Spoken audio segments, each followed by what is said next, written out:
Good morning बच्चों। आज हम अपना प्रीवियस टॉपिक जो सर्कल के बारे में हम पढ़ रहे थे, वृत्त के बारे में पढ़ रहे थे, उसी टॉपिक को हम आज कंटिन्यू करेंगे। और एक तीन थ्योरम है जो आपकी सर्कल से रिलेटेड है और आपकी न्यू जो आपकी वर्कशीट नंबर 57 है उसका भी एक पार्ट है। तो आज हम एक नया टॉपिक इसमें स्टार्ट करेंगे, एक नई चीज़ जानेंगे। तो चलिए स्टार्ट करते हैं बच्चों।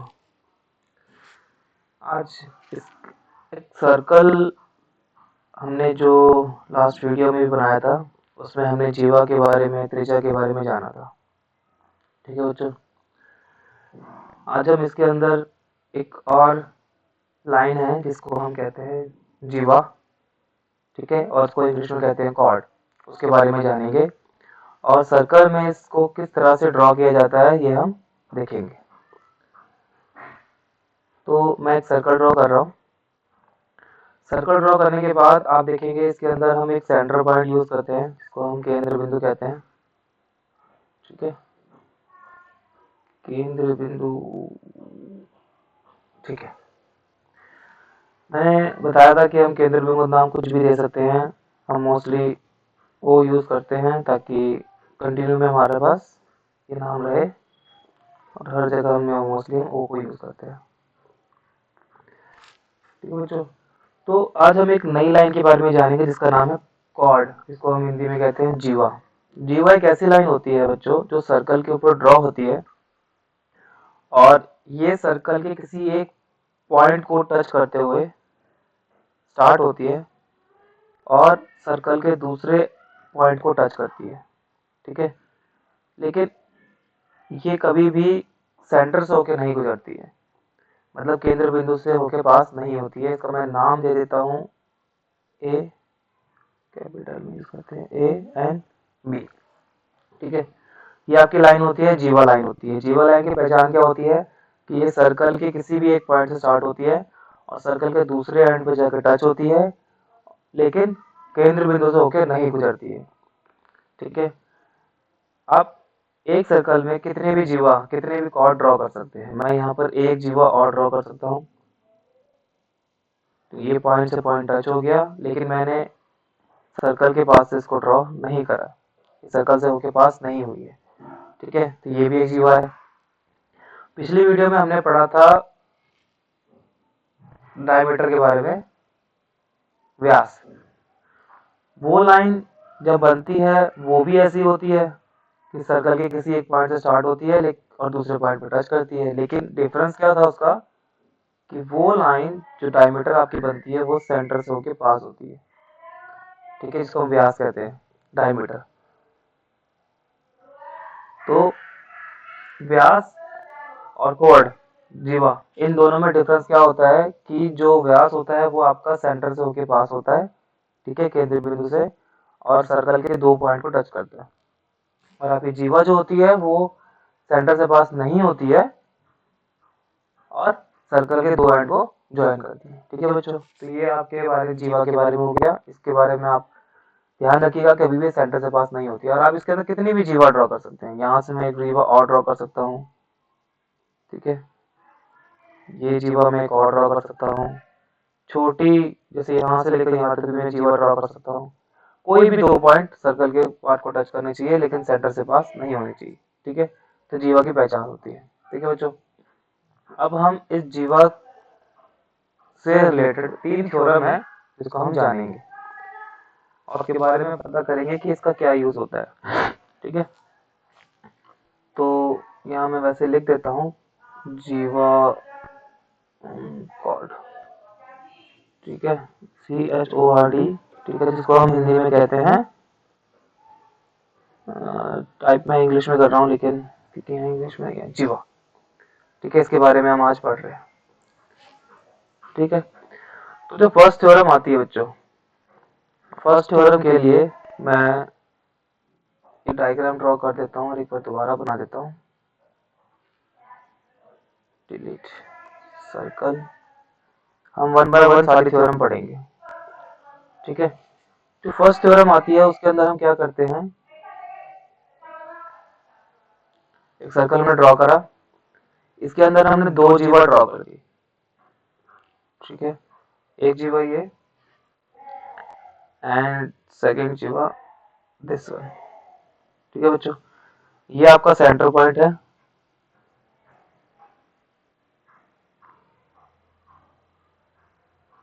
ठीक है, इसका नाम हमने दिया है ओ, ठीक, ये जो आपके दो मैंने ड्रॉ करे हैं इनके नाम हमने दे दिए A B C and D, ठीक है, और इन सबको मैंने सेंटर पॉइंट से जोड़ दिया है, इसको फर्स्ट केंद्र बिंदु से जोड़ा है मैंने दोनों जीवा को, ठीक है, यहाँ आप देखेंगे कि इसने एक एंगल ड्रॉ करा है AOB,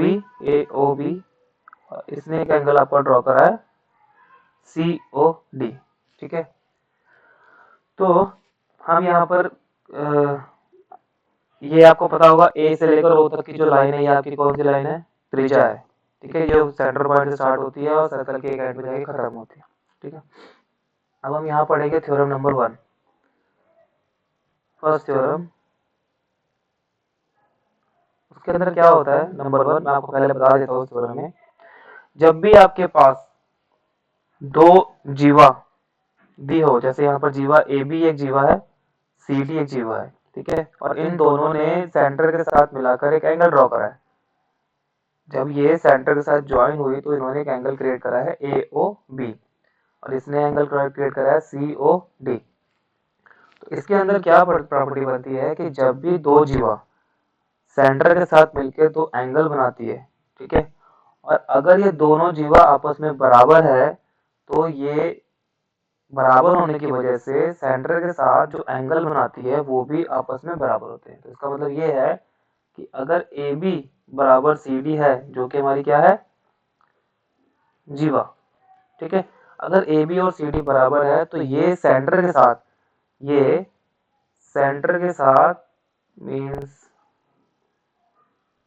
ये एंगल नंबर 1 और एंगल नंबर 2, ठीक है, तो इसका मतलब है कि ये सेंटर के साथ जो एंगल बना रहे हैं, ठीक है, ये दोनों, ये वाली जीवा AB इसने जब सेंटर के साथ ज्वाइन करा तो ये एंगल क्रिएट करा, CD इसने जब सेंटर के साथ ज्वाइन किया तो ये एंगल क्रिएट करा, तो अगर ये दोनों जीवा की लंबाई आपस में बराबर है तो ये आपस में बनाने वाले एंगल को भी बराबर बनाएंगे, ठीक है, तो इसका मतलब ये है कि अगर दोनों जीवा AB और CD आपस में बराबर है तो एंगल एंगल 1 इक्वल होगा एंगल 2 के, ठीक है, ये आपकी पहली नंबर प्रॉपर्टी है,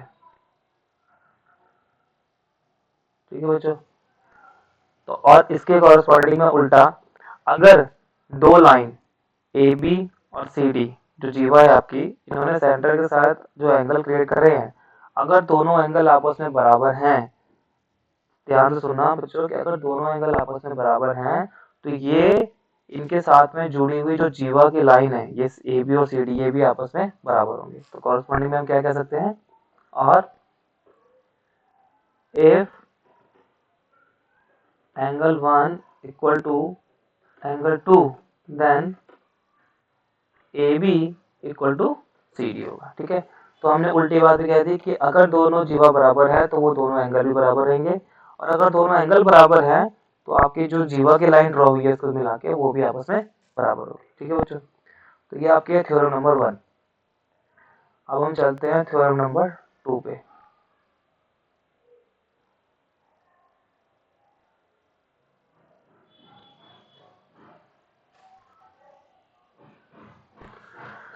थ्योरम नंबर 2 आपकी जो आती है उसमें हम एक सर्कल ड्रॉ कर देते हैं, ठीक है, सर्कल ड्रॉ करने के बाद इसमें एक सेंटर पॉइंट जिसको हम नेम देते हैं O, ठीक है, एक लाइन मतलब एक जीवा हमने यहाँ से यहाँ तक की ड्रॉ कर दी, ठीक है, और सेंटर पॉइंट से इसको हमने ज्वाइन कर दिया, इसको अभी समझाते हैं क्या है ये मतलब, ठीक है। तो इसके अंदर कहने का मतलब है कि आपकी जो सेकंड प्रॉपर्टी है उसके बारे में मैं आपको बताता हूँ। ये कहता है, इसका नेमिंग मैंने दिया नहीं, एक नेमिंग दे देता हूँ, ए एंड बी, ठीक है। तो इसका कहने का मतलब ये है कि अगर कोई जीवा की लाइन आपके पास सर्कल में दी हुई है ए बी, और सेंटर से केंद्र बिंदु से कोई भी एक परपेंडिकुलर या लंब, जिसको हम 90 डिग्री कहते हैं, वो इस जीवा के ऊपर अगर ड्रॉ होती है, लंब का साइन मैं थोड़ा बना देता हूँ, इसको ऐसे ले जाके, ठीक है। इसका मतलब ये है कि जीवा के ऊपर केंद्र बिंदु से अगर कोई भी लंब ड्रॉ होता है, तो वो लंब की लाइन जब इस ए बी की जीवा की लाइन पे टकराती है, तो वो इसको दो इक्वल पार्ट में बांट देती है। मतलब इसके बाद क्या हो जाएगा कि ये लेंथ और ये लेंथ आपस में बराबर हो जाएंगे, और उसका नाम मैं दे देता हूँ पी, ठीक है बच्चों। जिसका मतलब ये है कि अगर आपके पास सर्कल में एक जीवा दी हुई है, जीवा की लाइन है ए बी, और किसी भी केंद्र बिंदु से अगर उस जीवा की लाइन के ऊपर एक लंब ड्रॉ होता है, तो वो लंब उस जीवा की लाइन को दो इक्वल पार्ट में बांट देता है, ठीक है बच्चों। ये थ्योरम नंबर 2 आपकी। और इसके कॉरेस्पॉन्डिंग में विपरीत में उल्टा भी कह सकता हूँ कि अगर अगर आपके पास एक जीवा की लाइन है ए बी, ठीक है, और ओ से लेकर पी तक एक लाइन है जिसने इस जीवा की लाइन को टच करा है, ठीक है, और ये दोनों लाइन अगर आपस में इक्वल लेंथ में है, तो आपके पास जो ये जो लाइन ड्रॉ होगी ओ से लेकर पी तक की, ये 90 डिग्री ही होगी। तो इसका मतलब है कि अगर 90 डिग्री है तो इक्वल पार्ट्स में डिवाइड है, और अगर इक्वल पार्ट्स में डिवाइड है तो लाइन जो सेंटर पॉइंट से उस जीवा के ऊपर पड़ी है वो 90 डिग्री की ही होगी, इसके अलावा कोई और एंगल नहीं हो सकता। ध्यान रखिएगा, अगर यहाँ पर मैं बात करूँ कि ये जो ओ से लेकर पी तक की लाइन है इसने 60 डिग्री क्रिएट करा है, तो इसका मतलब है कि जो जीवा की लाइन है वो बराबर भागों में नहीं बटी हुई है, ठीक है बच्चों। तो मैं लिख देता हूँ सेकंड में, सेकंड पॉइंट आपका ये है कि आपके पास ए बी जो है वो जीवा है, ठीक है, और ओपी जो है परपेंडिकुलर, परपेंडिकुलर को sign this one,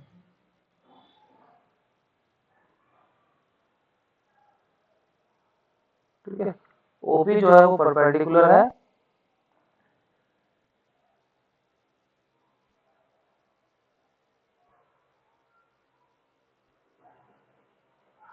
OP perpendicular to A B है, ठीक है बच्चों। तो ओपी जब परपेंडिकुलर ए बी होगा, then A B, then OP bisect, then AB is divided into two equal parts। तो कौन कौन से पार्ट्स आपके बनेंगे, ए पी इक्वल हो जाएगा आपका पी बी के, ठीक है। तो इसका मतलब है कि ओपी ने जैसे ही परपेंडिकुलर ड्रॉ करा, लंब ड्रॉ करा ए बी के ऊपर, तो ओपी ने ए बी को दो भागों में बांट दिया, और दो भाग कौन कौन से हैं, A P and P B, और ए पी बराबर किस हो जाएगा, पी बी के, ठीक है बच्चों। ये आपकी होगी थ्योरम नंबर 2। अब हम बात करते हैं थ्योरम नंबर 3 की। थ्योरम नंबर 3 के लिए मैं एक फिर से सर्कल ड्रॉ करता हूँ, ठीक है, और इसमें मैं दो जीवा ड्रॉ करता हूँ, एक जीवा की लाइन ये, एक जीवा की लाइन दिस। इसका मैंने नेमिंग दे दिया A B C and D. इसका मैंने सेंटर पॉइंट ड्रॉ कर दिया आपका, ठीक है, जिसका मैंने नेम दे दिया ओ, ठीक है बच्चों। और इस पॉइंट से लेकर जीवा के ऊपर एक लाइन मैंने ड्रॉ कर दी, ठीक है, और इस पॉइंट से लेकर जीवा के ऊपर एक पॉइंट मैंने यहाँ ड्रॉ कर दिया। इसका मैंने नेमिंग दे दिया ई एंड एफ, ठीक है बच्चों।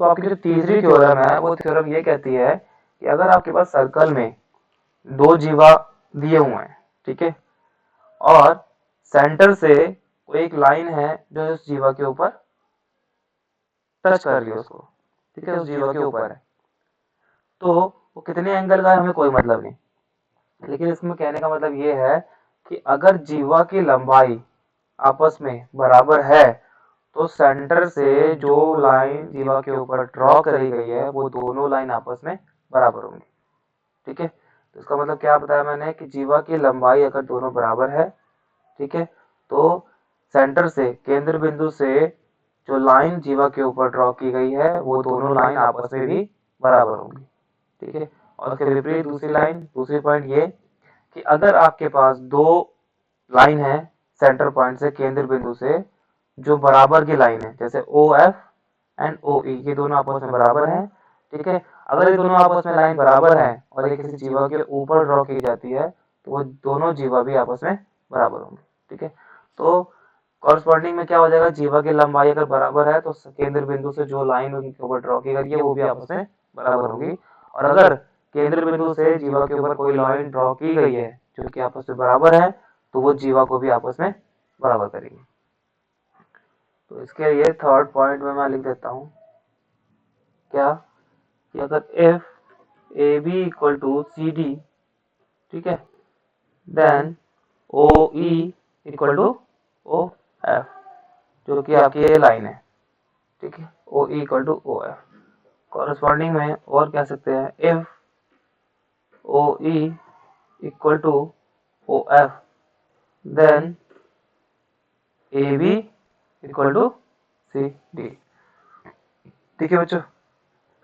तो कॉरस्पॉन्डिंग में आपकी दोनों लाइन भी आपस में बराबर हो जाएगी अगर दोनों जीवा बराबर है, और अगर दोनों लाइन बराबर है तो दोनों जीवा भी आपस में बराबर होगी, ठीक है बच्चों। ये तीन थ्योरम आपकी दी हुई, इस वीडियो को रिपीट पे देख लीजिए अगर ये तीनों थ्योरम में कुछ समझ नहीं आया, और फिर भी अगर कोई डाउट है बच्चों तो आप मेरे से व्हाट्सएप ग्रुप पे, क्या ये लिंक मैं यूट्यूब पे अपलोड कर दूंगा, तो उस पर भी आप कमेंट करके पूछ सकते हैं, ठीक है बच्चों।